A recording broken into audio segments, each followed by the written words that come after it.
परिणाम है। जब हम मनमानी आचरण करते हैं तो हमारा मन ही हमको कष्ट देने के लिए तत्पर हो जाता है। जो अंदर सदगुरु बैठा हुआ बोल रहा है ये नहीं करना, हम उसकी अवहेलना करके जब मनमानी आचरण करते हैं तो यही मन हमें दुख देने लगता है। मन का बार बार ओवर थिंकिंग, बार बार इसका ऐसा चिंतन करना, बार बार भोगों का चिंतन करना, बार बार, तो ये हमारे को कमजोर कर रहा है। तो वही भयावह स्थिति, चिंता भय शोक, इससे बचना है तो एकमात्र श्री भगवान का आश्रय लेकर भजन करते हुए धर्म पूर्वक चलो, कोई डिप्रेशन नहीं रहेगा। और धर्म पूर्वक नहीं चलोगे तो डिप्रेशन मार देगा।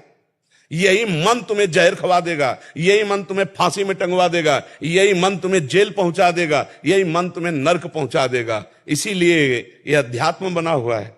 डिप्रेशन किस बात का है? क्यों डर रहे हो? तुम्हारा पाप तुम्हें डरा रहा है। तुम बिल्कुल खुला बच्चा मानो ना, ये तुम्हारे आचरणों का फल तुम्हें प्राप्त हो रहा है और कोई नहीं है। कोई डिप्रेशन है? किस बात का डिप्रेशन है? जिस मन को हमें सच्चिदानंद चिंतन में लगाना चाहिए उस मन को हमने गलत चिंतन में लगाया। जिस शरीर से हमें सद आचरण करने चाहिए हमने गलत आचरण किए तो परिणाम भोगना पड़ेगा। आपका मन ही आपको दंड देगा, आपकी बुद्धि ही आपके विपरीत हो जाएगी। बुरी दशा आने के पहले बुद्धि बदली जाती है। जही का विधना दारुण दुख दीन, वही के मत पहले हरिलीन। क्योंकि बुद्धि ही ड्राइवर है, बुद्धि ही सारथी है। हम मन की लगाम छूट हो गई, इंद्रिय रूपे घोड़े मनमानी आचरण करें, डिप्रेशन में नहीं जाएगा तो और कहां जाएगा। अगर इससे बचना है तो आज भी हम कह रहे हैं नाम जप शुरू कर दो, जोर जोर से नाम जप शुरू कर दो। जो नाम प्रियो राम कृष्ण हरि राधा, जो नाम प्रियो, नाम जप शुरू कर दो और गंदे आचरणों का त्याग कर दो, जिससे ब्रह्मचर्य पुष्ट हो। अभी कुछ दिन वो आचरण करो, अभी देखो ठीक होने लगे, अभी डिप्रेशन ठीक हो जाएगा। हम आपसे कह रहे ब्रह्मचर्य पर दृष्टि डालो, ब्रह्मचर्य का सुधार करो, बुरे आचरण जो करते हो उनको छोड़ दो और नाम जप करो। अभी आनंदित ना हो जाना तो बताना, अरे आनंद, अरे ऐसा आनंद, प्रसन्न आत्मा, भारी से भारी दुख में भी आनंद की उफान आती है। भगवत स्वरूप हो आपको, आप जान नहीं रहे अपने स्वरूप को, आप शरीर को लेकर के ऐसे आचरण कर रहे हो तो इसीलिए ढकता ज्ञान चला जा रहा है। नहीं, आनंद कहीं से आना है क्या? हमारा आनंद स्वरूप है, हमारा आनंद अखंड है। कोई किसी क्रिया या साधना से थोड़ी आनंद आता है, साधना से असाधनों का त्याग होता है। असाधन त्याग हुए अपने आप। जैसे जल निर्मल और शांत हो तो उसके नीचे क्या हमें दिखाई देता है, ऐसे ही हमारा मन निर्मल और एकाग्र हो तो परमात्मा बोध होने में देर थोड़ी लगती है। तो हमारी बात समझ रहे हो? आचरणों पर सुधार करो। आप समझ पाए? दवाई खा रहे हो डिप्रेशन की? महाराज दवाइयां खाई थी लेकिन दवाइयों से कुछ असर नहीं हुआ। हमारी दवाई खाओ, राधा राधा राधा। हम तो वृंदावन वासी है, अब हमसे पूछो मत कि दवा कितने दिनों में फायदा करेगी। महाराज जी किसी भी क्षेत्र में जाता हूँ उसमें सफलता नहीं मिल पाती। मतलब हम सफलता की बात नहीं कहते, हम शांति की बात कहते हैं, हम आनंद की बात कहते हैं। आनंद से बढ़कर कोई सफलता होती है? हम जितनी क्रियाएं करते हैं आनंद के लिए करते हैं, लेकिन उन क्रियाओं को परिणाम हमें दुख क्यों मिलता है? क्योंकि हम आनंद से रहित हैं।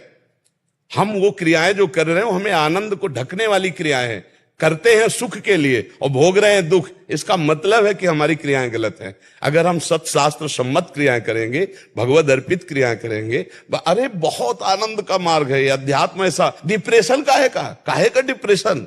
अरे तुम आनंद के मार्ग में नहीं चल रहे हो इसीलिए डिप्रेशन है। कोई डिप्रेशन बचा नहीं। बताओ क्या परेशानी? सोचा ही तो है ना। ये अध्यात्म सोच बदल देता है। सोच, अगर सोच पॉजिटिव हो जाए तो अभी आनंद आ जाए, निगेटिव सोच परेशानी पैदा कर दी। और सही पूछो तो आगे चल करके ना पॉजिटिव रह जाती है ना निगेटिव रह जाती है। ब्रह्म भूता प्रसन्नात्मा न सोचति ल कांक्षति समा सर्वेषु भूतेषु मद भक्तिम लभते पराम। ये परम लाभ हुआ, ना कोई सोच रह गई है ना कोई चिंता रह गई है। एक अखंड आनंद, एक अद्भुत प्रसन्नता।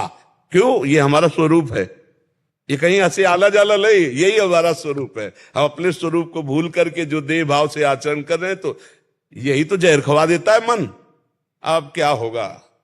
अब तो बस यही जहर खवा, यही फांसी पे लगा देता है।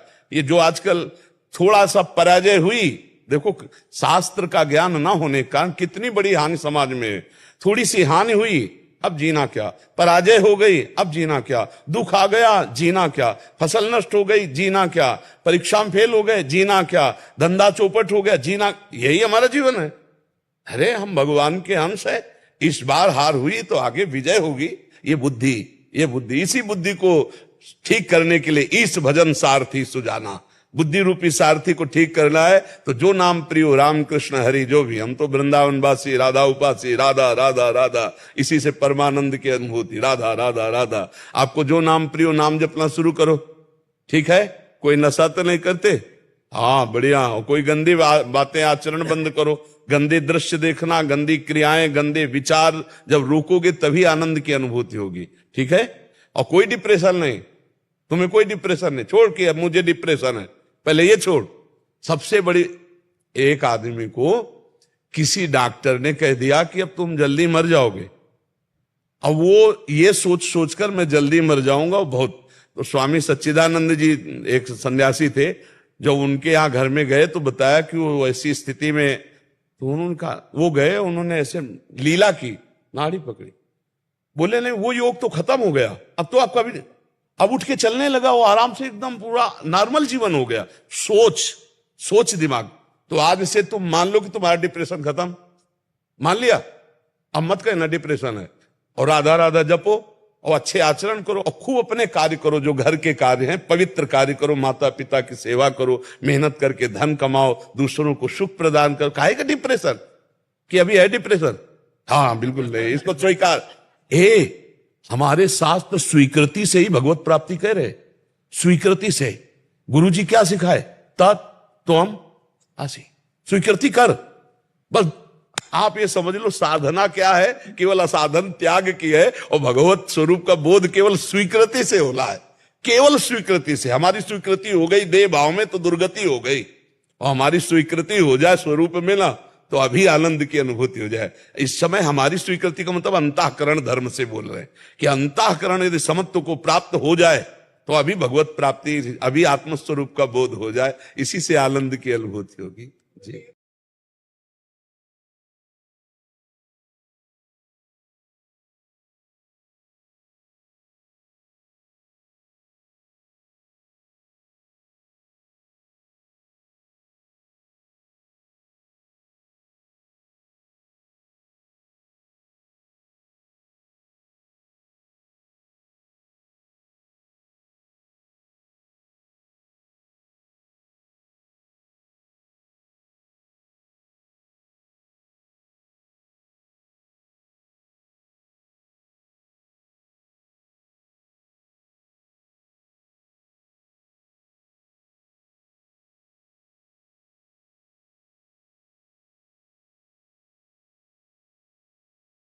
वो जगत रचयिता सभी ग्रह नक्षत्र बदलने का सामर्थ्य भी रखता है। नाम जप के अभाव से और बहुत प्रतिकूल परिस्थितियों के कारण मन पूर्ण शरणागत भी नहीं हो पाता। दिन मर्जी इनका भाव है कि साथ साथ हमें समझना है मूल बात कि हमारे पास विपत्तियां, दुख क्यों आते हैं। कोई नहीं चाहता पूरी सृष्टि में कि हमें दुख भोगना पड़े या हमारे पास विपत्ति संकट आवे, हमारा तिरस्कार अपमान हो, कोई नहीं चाहता, लेकिन सबको भोगना पड़ता है। इसके मूल में जाइए, क्यों भोगना पड़ता है? तो बोले पाप कर्म, अशुभ कर्म। अशुभ कर्म का फल है दुख, चिंता, शोक, भय, नाना प्रकार की विपत्तियां। अशुभ कर्म क्यों होते हैं? सुख भोगने की लालसा। जितने भी कानून विरुद्ध, भागवतिक सिद्धांत के विरुद्ध आचरण होते हैं वो सब पाप कहे जाते हैं, और वो सब होते हैं सुख भोगने के लिए, सुख के लिए। हम दूसरे की हिंसा कर देते हैं, या व्यभिचार के लिए, या नाना प्रकार के जितने अशुभ कर्म होते हैं वो सुख भोगने के लिए होते हैं, और परिणाम में दुख मिलता है। अब उस अशुभ को नष्ट किए बिना तुम्हारी विपत्ति, संकट, दुख कोई नहीं मिटा सकता। तो हम ये नहीं कहते कि ज्योतिष शास्त्र नहीं है, ज्योतिष शास्त्र है, लेकिन ज्योतिष शास्त्र क्या बताता है? तुम्हारे कर्म किए हुए के अनुसार जो रेखाएं बनी हैं उन्हीं के अनुसार तुम्हें बताता है। अब तुम्हारे कर्म अगर बिगड़े हुए हैं तो अब उसे चाहे तुम 7.5 शनिचर कह दो, चाहे शुक्र बिगड़ा है, चाहे राहु बिगड़ा, कुछ भी कह लो, अगर अशुभ कर्म नष्ट नहीं हुआ तो तुम्हारी दुख, विपत्ति, संकट निवृत्त नहीं होगा। अब अशुभ कर्म को कोई मिटा सके ये केवल श्री भगवान में है। रहस्य की बात समझ लो, एक केवल सामर्थ्य श्री भगवान में है जो तुम्हारे अशुभों का नाश कर दे। वो स्वयं कहते हैं सर्वधर्मान परित्यज्य मामेकम शरणम ब्रज अहम त्वाम सर्व पापेभ्यो मोक्षयिष्यामि मा शुचा। तो हम कह रहे हैं कि अगर शनिचर भगवान की आराधना करो तो भगवान मान के करो, राहु की करो तो भगवान, वो ही मिटा सकते हैं भगवान, दूसरा नहीं मिटा सकता। तो सबसे बड़ी आराधना है भगवान का नाम जप करना और किसी दूसरे को हमारे द्वारा मन वचन कर्म से दुख ना पहुंचे ऐसी भावना करना। अपने आप सब ठीक हो जाएगा। अब हमारी बात मान लो तो मान लो, राम राम बोलो, कृष्ण कृष्ण बोलो, हरि हरि बोलो, अच्छे आचरण करो, इससे तुम्हारा मंगल हो जाएगा। ये सब बातें हम ये नहीं कहते ज्योतिष गलत है, लेकिन ज्योतिष बताएगा क्या जो हमारी रेखाओं में लिखा है। तो रेखाओं में लिखा जो है उसको मिटाएगा कौन? श्री भगवान। भगवान के सिवा किसी का अधिकार नहीं है जो हमारी रेखाओं को मिटा दे। इसलिए नाम जप करो, भगवान की आराधना करो। शनि शुक्र राहु ग्रह नक्षत्र जितने सब भगवान के ही पार्षद हैं। एक मूल में जल चढ़ाने से जैसे पूरे वृक्ष डाल पत्ते में पहुंच जाता है, ऐसे भगवान श्री हरि की आराधना करने से सबकी आराधना हो जाती है। आपका मन है तो आप आराधना करो, उनको भी भगवान का रूप मान करके करो, हम निषेध नहीं करते। पर मंगल होगा तभी जब तुम्हारे अशुभ नष्ट हो जाएंगे, और अशुभ नष्ट करने की सामर्थ्य भगवान में है, आराधना में है। इसलिए हम कहते हैं नाम जप करो। और अगर आपको और कोई रास्ता हो तो आप देख लो। हमारी प्रार्थना है इधर उधर भटकाव में ना फंस करके भगवान का नाम जप करो। हर देवी देवता भगवान का अंश है, भगवान की भावना से उनकी भी सात्विक आराधना करो, सबका मंगल होगा। किसी भी जीव को मन वचन कर्म से दुख न दो और नाम जप करो। ये नाम जप तुम्हारे पूर्व पापों को नष्ट कर देगा, मंगल हो जाएगा। कल क्या होगा? वही होगा जो भगवान मंगल की होंगे। हम क्यों जाने कल क्या होगा? हमें जानने की जरूरत नहीं। राधा राधा राधा, जिस समय मरना है उसी समय मरेंगे, कोई काट नहीं सकता। सुनो भरत भावी प्रबल, बहुत बड़े सिद्ध महापुरुष वशिष्ठ जी के वचन है। सुनो भरत भावी प्रबल बिलख कहो मुनिनाथ, हाँ निलाभ जीवन मरण जस अपजस विधियात।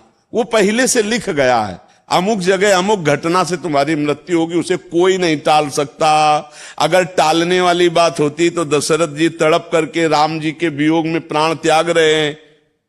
आप विचार करके देखो, कौशल्या जी वैधव्य को प्राप्त हो रही है। ये सब क्या है? मतलब भगवान का विधान जो है वो पक्का है। तो जितने देर हम दिए खूब आनंद से जिए, नाम जप करें, दूसरों को कष्ट ना पहुंचावे, बढ़िया है।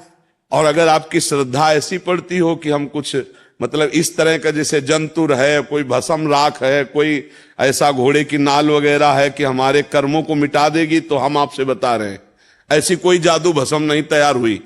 हम बचपन से बाबा जी हैं, बचपन से हम बहुत भ्रमण किए हुए हैं, तो हमें सब पता है कि कोई जादुई भस्म ऐसी तैयार नहीं हुई। ऐसा कोई जंतुर नहीं भर सकता कि तुम्हारे कर्मों को नष्ट कर दे। अगर ऐसा हो तो स्वयं तपस्या और साधना और भजन करने के लिए शास्त्राज्ञा न करता, एक जंतुर बनाने वाला पैदा हो जाता और सबके जंतुर बांध देता, पूरा विश्व सुखी हो जाता। बात समझ लो, हमारी खुला बात समझ लो।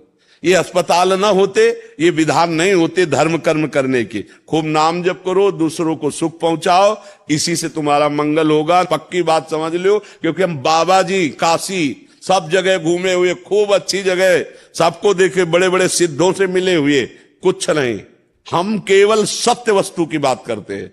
अवश्य में वो भोक्तव्यम कृतम कर्म शुभाशुभम, तुम्हारे शुभ अशुभ कर्म तुम्हें भोगने पड़ेंगे। जिस दिन अशुभ कर्म नष्ट हो गए उस दिन किसी के आशीर्वाद की जरूरत नहीं, किसी के दवा की जरूरत नहीं, किसी जंतुर की जरूरत नहीं, अपने आप ठीक हो जाओगे। और जब तक अशुभ कर्म भोगना है तो दुनिया में भाग के आ जाओ, आपको भोगना पड़ेगा जो कुछ लिखे हो लिलाट, दुख सुख देख संग भोगते गो जहां जाएगो, या सिद्धांत भंग। हम शास्त्रीय अध्यात्म पद्धति से कहते हैं कि आप व्यर्थ के कार्यों में समय नष्ट ना करके भगवान की लीला कथा गाओ, भगवान का नाम कीर्तन करो, भगवान के नाम जप करो, सब में भगवत भाव रखो, सब ठीक हो जाएगा। बहुत विचित्र, हम तो कहते बचो, भगवान नाम जप करो, चरित्र आचरण अपने अच्छे रखो, दूसरों को सुख पहुंचाओ, आपका मंगल होगा। किसी के आशीर्वाद की जरूरत नहीं है। और आप बुरे आचरण करो तो किसी के आशीर्वाद में दम नहीं कि आपको सुखी कर सके, ये पक्का समझ लेना। शास्त्राबाहु अर्जुन को भगवान दत्तात्रेय जी ने आशीष दिया। 88,000 वर्ष तक जवान रहकर विषयों का भोग किया और 1000 भुजाएं थी, और अपराध बन गया तो काट के फेंक दिया। परशुराम जी ने पूरे वंश को काट के फेंक दिया ना।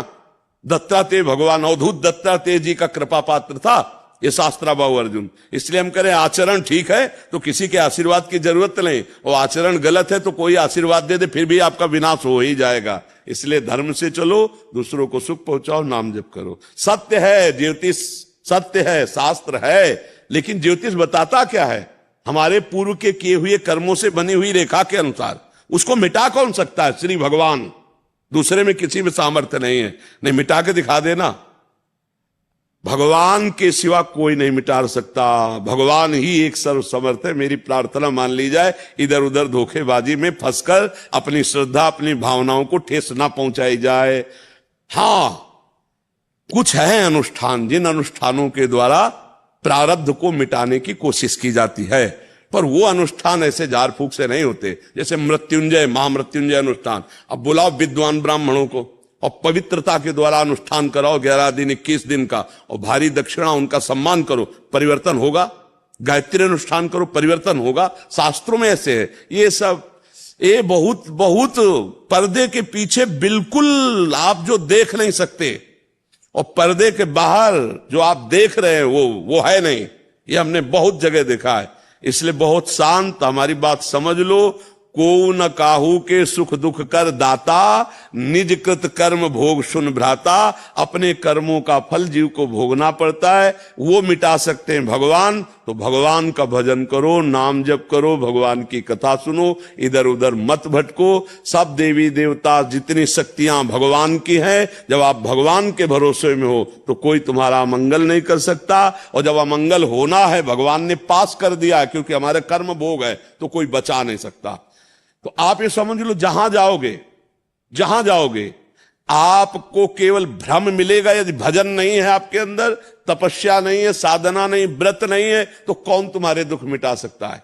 मिटाने के लिए एक उपाय है कि हम स्वयं दुख भोग रहे हैं और अपने भजन का फल तुम्हें दे रहे हैं। मिटा तो भजन से ही ना।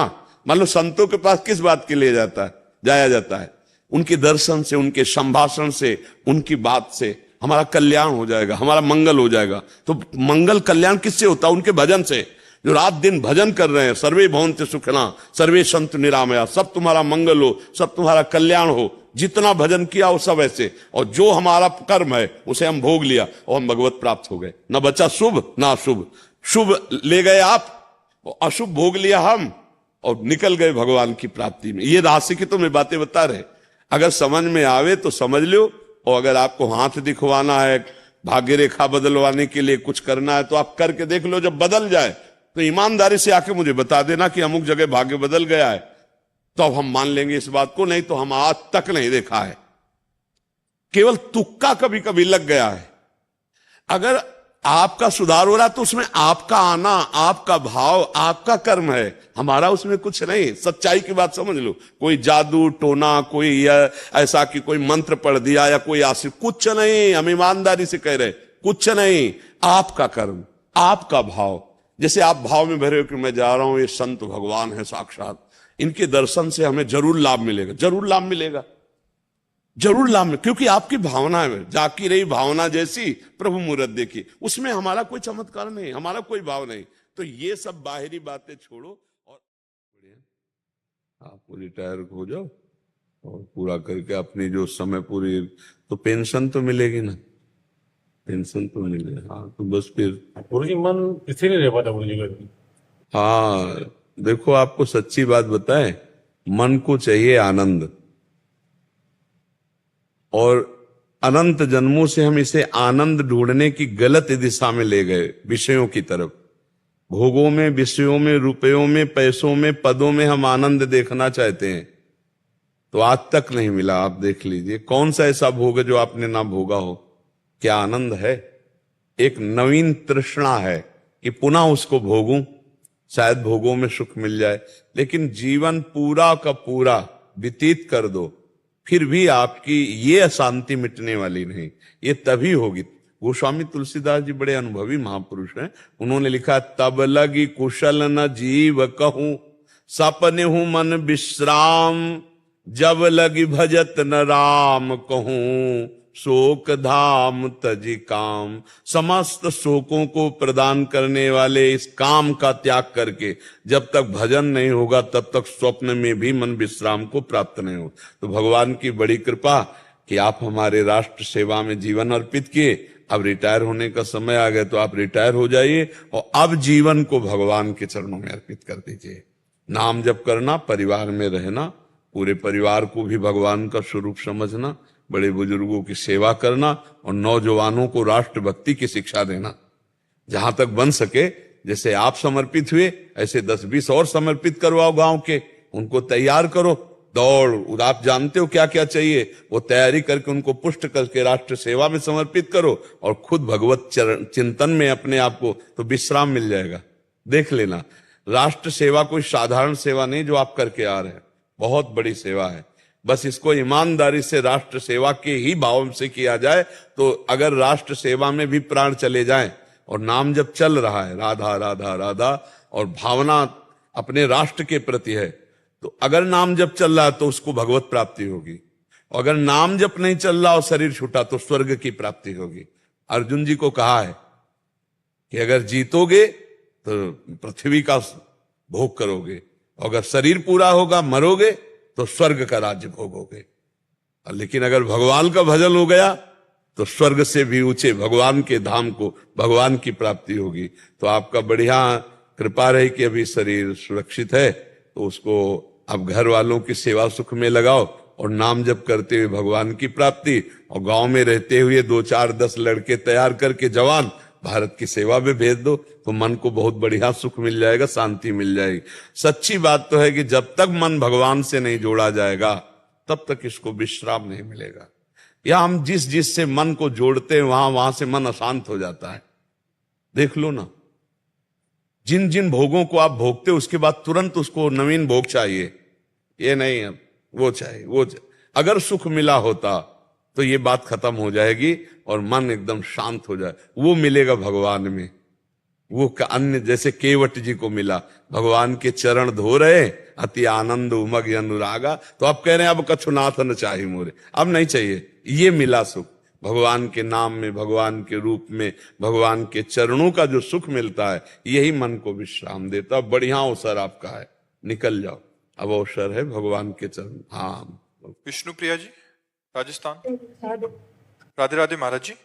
महाराज जी, जब जीवन में प्रतिकूलता थी तब भी भजन बन रहा था, अनुकूलता हुई तब भी बन रहा था, पर कुछ समय से वैसा भजन नहीं बन रहा जैसा हो रहा था। हृदय में बहुत जलन होती है कि हमसे कहाँ त्रुटि हो गई है, कुछ समझ नहीं आ रहा महाराज।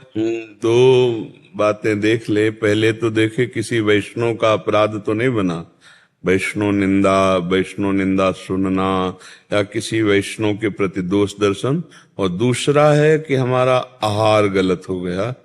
आहार जैसे गलत हो गया तो फिर 2-4 दिन विक्षेप पड़ेगा। लंबा विक्षेप पड़ रहा है तो वैष्णव अपराध है, 2-4 दिन का विक्षेप पड़ रहा है तो आहार का है। थोड़ा आहार गलत होने पर फिर भजन में, और 1 घंटा 2 घंटा का विक्षेप होता है वो गुणों का होता है। जैसे सतोगुण तो खूब भजन में मन लगा, रजोगुण तो भोगों की इच्छाएं जागृत हुई, तमोगुण तो बिल्कुल भजन में मन नहीं लग रहा। तो ये गुणों का है, जो सतोगुण रजोगुण तमोगुण, इसका चक्र का है। अगर 2-4 दिन में भजन में विक्षेप पड़ रहा है तो भोजन का है, और अगर लंबा चल गया तो वैष्णव अपराध है। फिर देख लीजिए, कोई न कोई वैष्णव अपराध बन जाने पर फिर बड़ा ये सूक्ष्म वैष्णव अपराध होता है। किसी वैष्णव का दोष दर्शन हो जाने से भी भजन में बाधा आ जाती है, क्योंकि हम बाहरी रूप देखते हैं, आंतरिक उनकी क्या स्थिति हम क्या जाने। तो ऐसे हमें तो किसी की निंदा नहीं करनी, पर जानबूझकर हमें ना निंदा सुननी है वैष्णवों की ना करनी है, क्योंकि ये बहुत हानिकारक है। इससे भजन रुक जाता है, इससे भजन में रुचि खत्म हो जाती है। तो ढूंढ लीजिए आप, अगर आपको ना समझ में आए तो ठाकुर जी के सामने बैठकर प्रार्थना कीजिए, तो आपकी याद में आ जाएगा कि आपसे क्या गलती।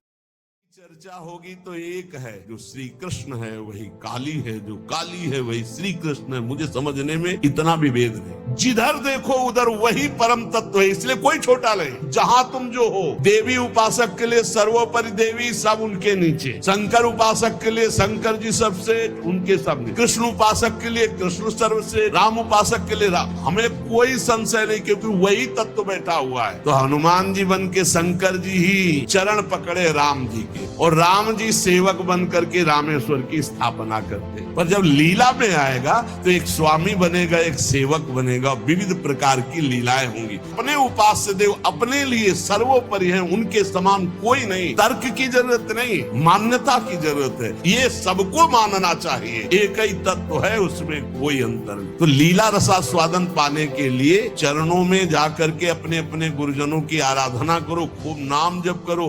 जब लीला चरित्र का प्रकाश होगा तब आप जान पाओगे। आप सर्वोपरि मानेंगे तभी तो आप